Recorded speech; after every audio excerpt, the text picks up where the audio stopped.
Bismillahi walhamdulillah wassalatu wassalamu ala rasulillah. Today, I want to focus in on the practices that we can put into place that can help us awaken mentally, emotionally, and how we can start showing up for ourselves and not wait for things to be better externally for us to do what we need to do. So you cannot neglect yourself. And this is what I'm seeing a lot in our times, is that people are neglecting so many practices that they need to implement daily, and they're not realizing or seeing the connection between that and their mental health and their emotional health and their spiritual health. They're not seeing the connection. And so, when it comes to our mental and even spiritual well-being, we think to change it, and I've talked about this many times, we think in order for something to shift for us, we need to feel differently, right? And I mentioned that before, right? Where we're waiting, we're like, okay, I just can't wait till I feel differently so I could do better. I can't wait till I feel differently so I could get my prayers in order. I can't wait to feel differently so I could stop procrastinating. And not realizing that actually for you to feel some kind of shift, you cannot delay action. You can't. You have to start putting things into place daily into your life if you are to experience a change in your life. You have to. I feel like we are really influenced by so many messages that normalize you not showing up for yourself. People, when they see someone changing, when they see someone showing up for themselves, it bothers a lot of people. And you could apply this to people who transform their bodies, people who transform their careers, people who transform their lives on any level. You won't hear people speaking up until what? You start changing. We have become a culture that normalizes people staying the same, and us being afraid to advise others or to tell or even receive advice ourselves. We've become a culture that is afraid of action. We want to sit in the emotions of things, but we don't want to act. And what I see today is a lot of people are neglecting basic actions that need to be done daily, and then wondering why they feel stuck for weeks, days, weeks, and months. So in addition to what I have been sharing with you, praying on time, the start is you praying on time. Because remember, Allah subhanahu wa ta'ala tells us, do not be like those who forgot Allah. He made them forget themselves. If you neglect your prayers, you neglect yourself. You neglect what Allah called you to, you neglect yourself. You cut yourself off from the very link that connects you to the source of everything you need, who has an infinite supply of everything you need.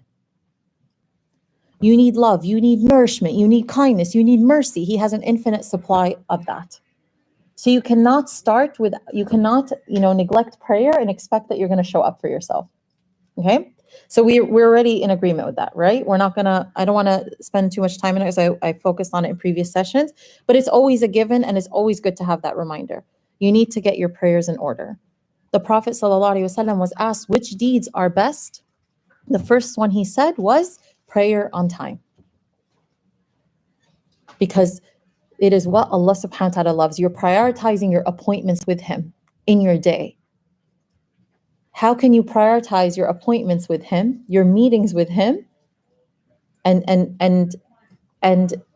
not find yourself more nourished and have the capacity, a greater capacity, to show up for everything else in your life? You will have that capacity. You do what Allah loves, He does what you love. This is, people talk about manifesting and they talk about, putting positive vibes out into the universe and having good expectations of the universe. Well, there's no better formula than this. You do what Allah loves, He does what you love. You prioritize your appointments with Him, you will see how everything else starts to fall into place.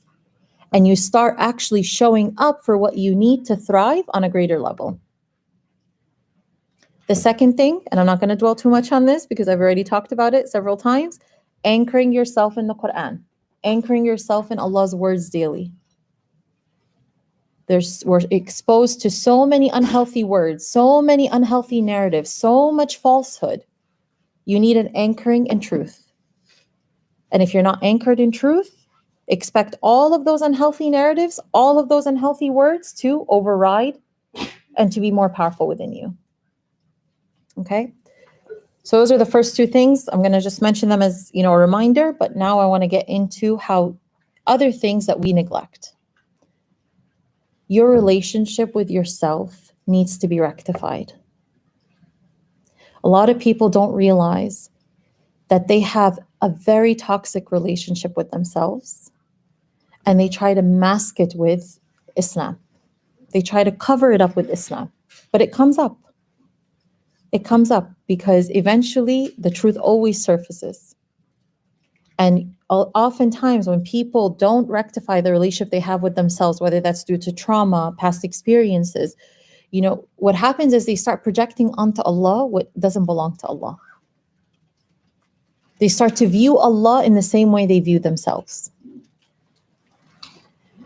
But also, how do you treat yourself? How do you take care of yourself? As I was mentioning earlier, how do you show up to take care of everything that Allah subhanahu wa ta'ala gave you? For example, do you take care of your mind by exposing your mind to what is useful and what is beneficial, and not exposing it to things that are not useful and are not beneficial? One of the main things I have to share with you today is exercise. You probably did not think I would talk about that today, but I do want to talk about it because this is one of the most neglected practices that has a huge impact on your mental health, is just exercising. And they've done studies on this. Even when I work with clinically, when we work with the most depressed clients, part of treatment is the behavioral component. And a lot of people don't know this. People think treatment of depression and anxiety is all just about talking about your feelings. It's not. And if you are in therapy and all you do is talk about your feelings or you vent, that is not treatment. Treatment has to have a behavioral component. It has to have a component that allows you to translate your emotions into real action, that allows you to direct your thoughts and your emotions into positive actions and behaviors. And when we work, even with the most depressed clients, we have to incorporate a behavioral component because depressed people don't want to go out for a walk. So part of it is really encouraging them and emphasizing for them to go out for a walk even when they don't feel like it, or a behavior that maybe is any behavior that is good for them, but maybe they're not going to feel like going. And every single time they all come back and say, I'm so happy I did that. You have to fight for yourself. You have to take preventative measures. And let's say you are right now, in that place where you are, you are depressed, you've been sad for a while. You have to go to therapy, do the emotional work too, and uncover the hidden aspects that's driving a lot of those emotions as well. But at the same time, do not neglect the behavioral work. Fight for yourself, show up, do the things that are beneficial for you. I cannot begin to tell you how small practices shift people in big ways. They did a study that it showed that on average, a person has about 3.4 poor mental health days a month. Okay, so on average, this is why I always say, there isn't a category of people who struggle with their mental health and a category of people who don't. We have this idea that some people have mental health and some people don't. No, everyone struggles with their mental health at some point in their lives, right? So meaning what? Just like everybody struggles with their physical health at some point in their lives, different to varying degrees, right? For example, may Allah protect everyone. Some people, they have physical disorders, actual physical diseases. But can anyone here say that they've never been struggled with their physical health in their life? Can anyone say that? No, you can't. You must have gotten tired. You must have gotten fatigued. You must have gotten a headache. You must have gotten sick, a cold, a flu, right? So mental health is not just something you have or you don't. We all can struggle with our mental health at certain times, right? Meaning you can be down. You can be, foggy. You can have poor concentration at times. You can have a lot going on. You can feel stressed, right? So it's not just, you don't just struggle with your mental health just because you have a diagnosis. So there are days where you can have poor mental health days. It doesn't mean you're clinically depressed, but you can have poor mental health days, right? Because you can be tested in anything Allah gives you. If Allah gave you psychological faculties, you can be tested in them. If Allah gave you a physical body, you can be tested in them.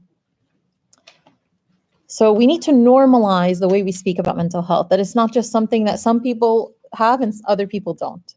That's not the way it is. But so the research showed that on average, a person struggles or has poor mental health 3.4 days a month. Okay? This is on average. But among those who incorporate exercise, that gets reduced by 40%. Okay? To I believe 1.4 days a month. So so there's association between all types of exercise and better mental health, but especially the largest association was seen for aerobic activities and people who, like, for example, walk a lot and engage in cycling and gym activities, and durations of 45 minutes for at least 3 to 5 times a week. Okay. What does that tell you? You can't do it once a month and then neglect it, right? Now, this is about your health. This is about taking care of yourself. And it should be normalized that we talk about the importance of exercising, regardless of how you look or how you want to look, right? Exercise is important. You know what's so interesting about our time is that it almost feels like we're paying to do things that have always been a natural part of life for centuries. Physical activity was always a part of people's lives before the world became more developed and before the world became, the way it is today with all this technology. Now think about it, and a lot of things we're paying for now that should be a natural part of our day to day. So people are like, walking, for example, walking so many places, and it's still a big part. When I travel, for example, I feel like I walk more overseas than I walk here. But yeah, so I think that, subhanallah, these things feel like it's almost like you're going out of your way to do them, but they really should be. Movement should be a part of our day. And pick something that you enjoy. For me, it's walking. I love walking. I'm that person that, like, it's like, let's walk here, let's walk there, and people look at me like, wait, can you park closer? Like, I'm like, no, I love that parking spot back there. So, pick something that you enjoy. If you don't like, being in the gym because it's like too confined, you like being out in nature, then do that, but do something. Take care of your body. Something we don't talk about enough. And the research shows it. Everyone just wants to fixate on, no, tell me how my emotions and my past and everything contributes to my mental health symptoms, which I'm not minimizing. Do that work too. But don't neglect all the other stuff. Don't neglect how taking care of yourself matters, how your relationship with yourself matters, how your sleep matters. If you're not sleeping well, everything else goes in decline. Something that's underestimated. And we know from the research that being on your phone, I mean, I've seen it in my own life where I will literally be tired and I will go on my phone and I will lose the need to sleep. And I'm sure you've all experienced this. But you have to be intentional. You have to be intentional. We may live in the most developed, or one of the most developed countries, right? But subhanAllah, many of us struggle with things that a lot of people in lesser developed countries struggle with. For example, the gift of just being able to fall asleep and stay asleep is something that many people in the West struggle with. As I mentioned last week, that we have the highest mental health disorder rates. even though we're surrounded by so many comforts. But you have to be intentional. You have to examine your day. You have to examine your life. What other than, okay, it's not just, oh, let me just fixate on the past, or let me just fixate on how I'm doing emotionally. No, you have to take good and solid and truthful inventory of your behaviors. Are you sleeping at a good time? Are you sleeping in the hours where your brain, rejuvenates the most? They say if you're sleeping past 1 p.m., you're losing these key hours where your brain rejuvenates itself. And it goes through a process of, renewing its cells. So you wake up more focused. A lot of people sleep and they wake up, they don't feel like they got that renewal, that renewed feeling. It's because their sleep, the quality of their sleep wasn't good. During sleep, your brain actually renews itself. It goes through this process of renewal. SubhanAllah, Allah created for us this system, these practices that we have to put into place that are designed to help us show up in our lives in the most beautiful way. So incorporate more movement in your life. We need it. It helps your brain. It helps release good hormones, helps balance your hormones, and it gives you energy, helps you focus, helps concentration. So don't neglect that. Allah subhanahu wa ta'ala gave us this body and it's an amana and we have to take care of it. And when you show up for yourself and you do these things for yourself, it gives you a return. So I always stress that it's not just emotions. The formula isn't, I feel good, I do good. The formula is, I show up to what is good, I feel good. So it's not always that you can't always wait to feel good to do what is good for you.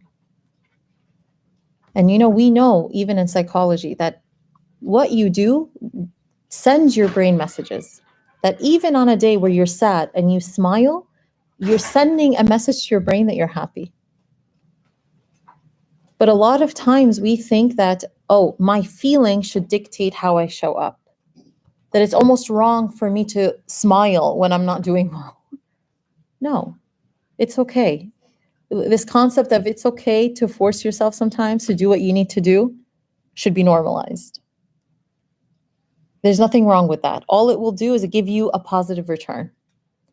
I'm not saying to neglect your emotions, but if you really want to experience a positive shift in your life, you have to make sure that you're not always waiting to feel a certain way to do what you need to do.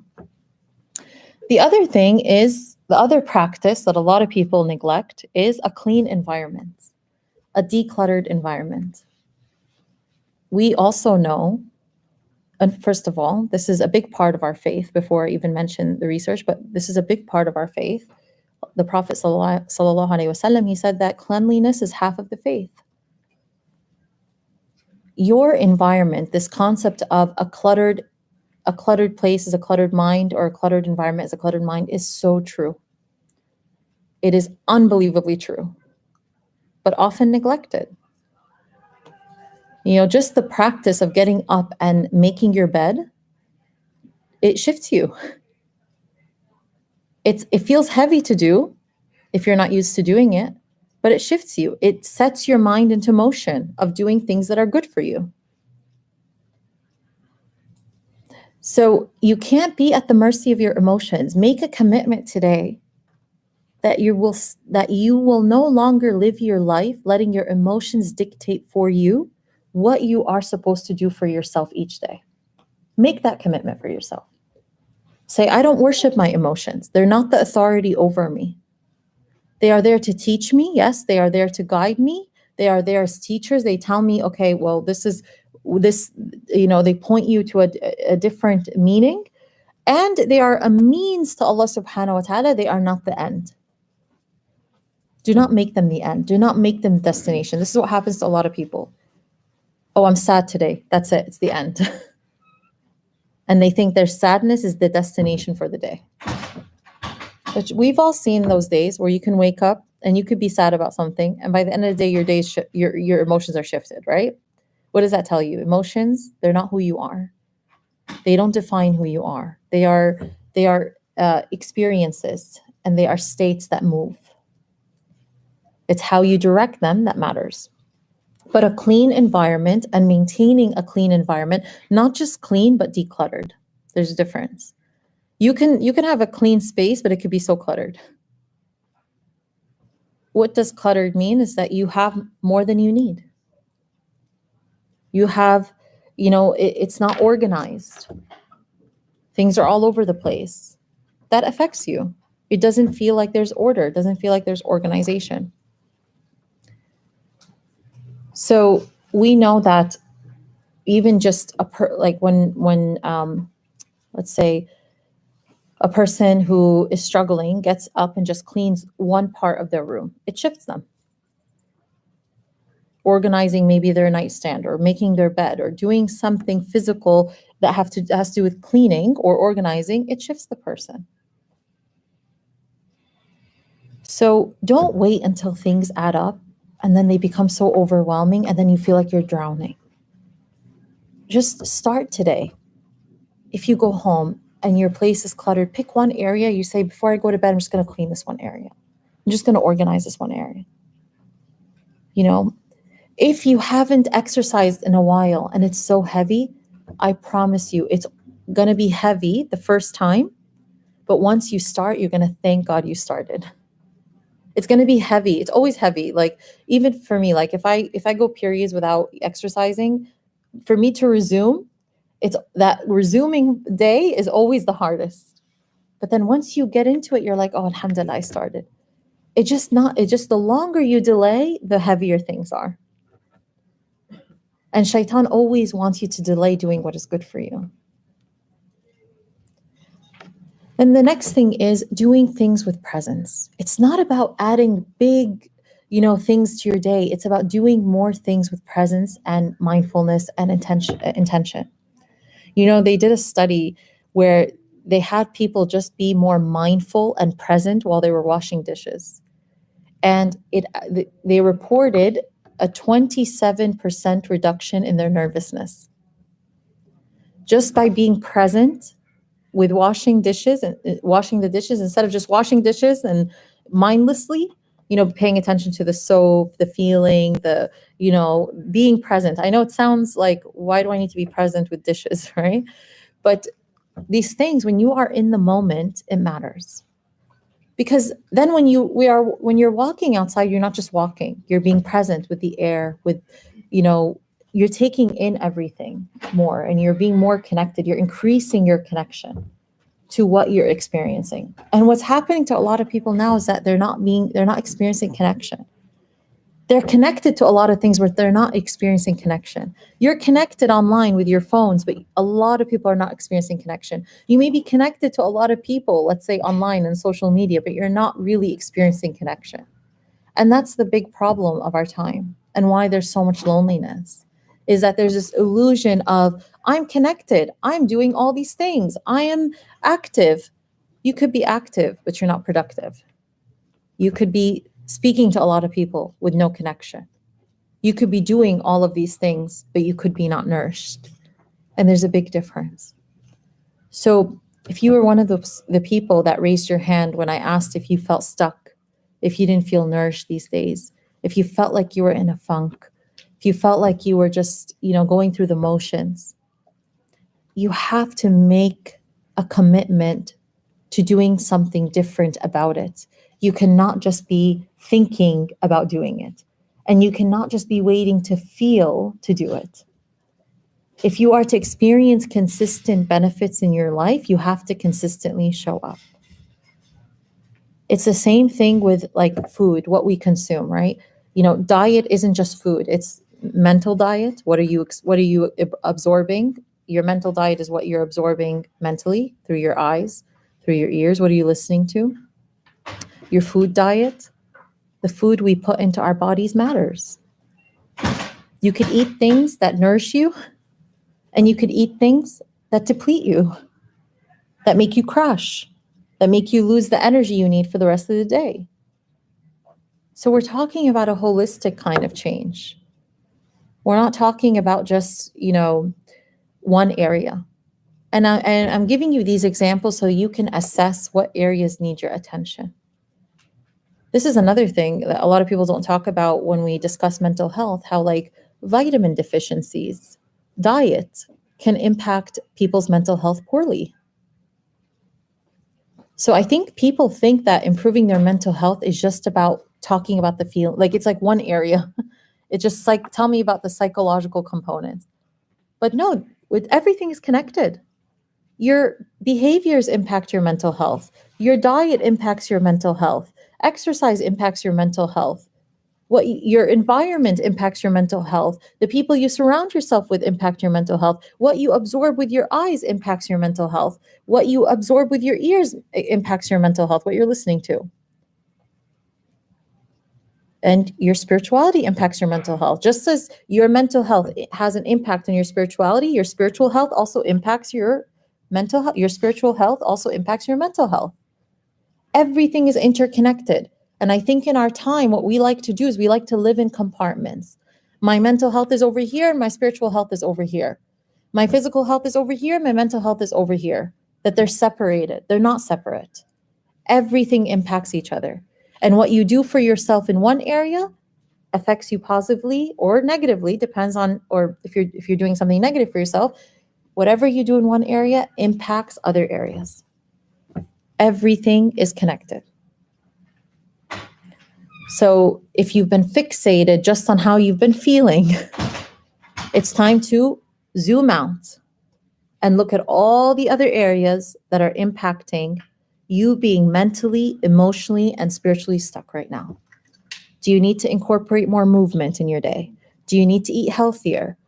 Do you need to surround yourself with more positive people? Do you need to listen to different things? Do you need to stop watching different shows? Do you need to minimize your time on social media? Do you need to get out and walk more?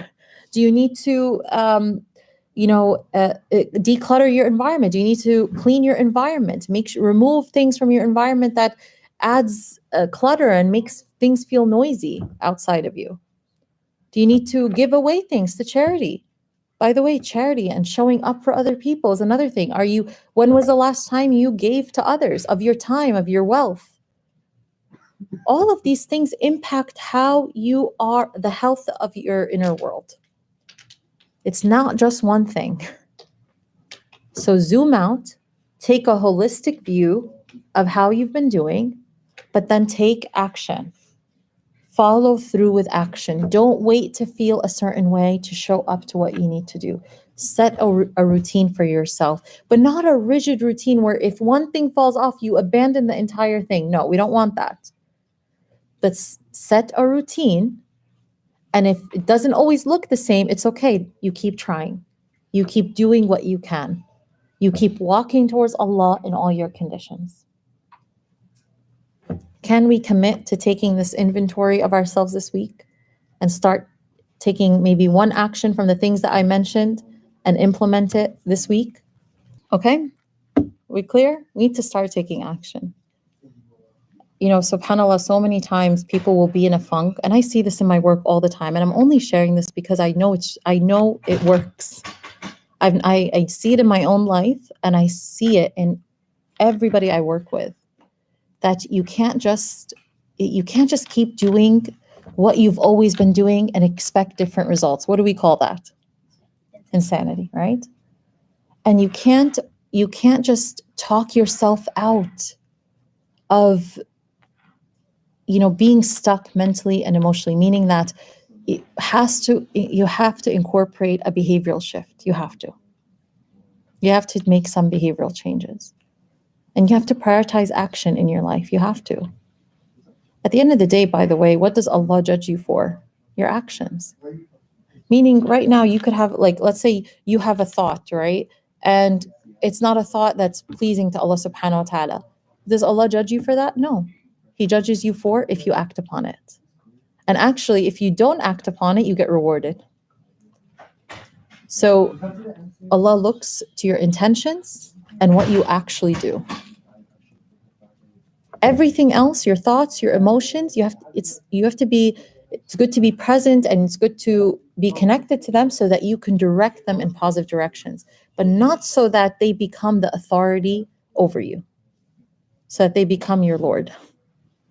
Remember, we worship Allah. We do not worship ourselves. We do not worship our emotions or our fleeting states. All right, we'll stop here then, inshallah. Yeah. اللهم صل على سيدنا محمد وعلى آله وأصحابه أجمعين. السلام عليكم ورحمة الله وبركاته.